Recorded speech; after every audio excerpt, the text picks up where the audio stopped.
Tribo Chicken Alamaxes po ang ating lulutuin ngayon.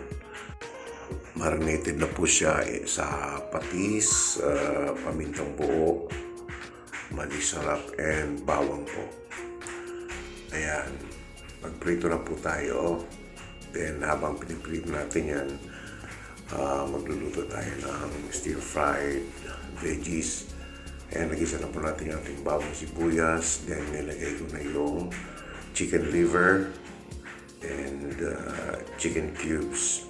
Naglagay tayo ng konting sabaw and cornstarch para medyo malapot ang ating sabaw. Ayan po, ilalagay natin yung ating veggies. Pares natin sa ating chicken alamaxes. Ayan. Oh, ang ganda ng itsura. Ayan. Lapit na maluto. Ayan na. Voila! Wraps na naman to, mga katribo. Mag-ready na pa tayo. At nang tayo ay makakain na. Ayan na.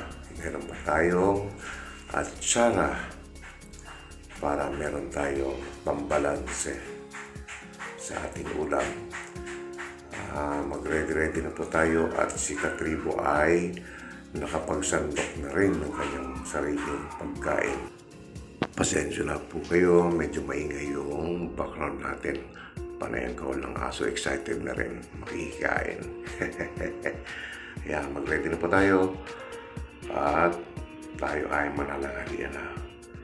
Masarap na naman to. Kain na tayo. Huhu!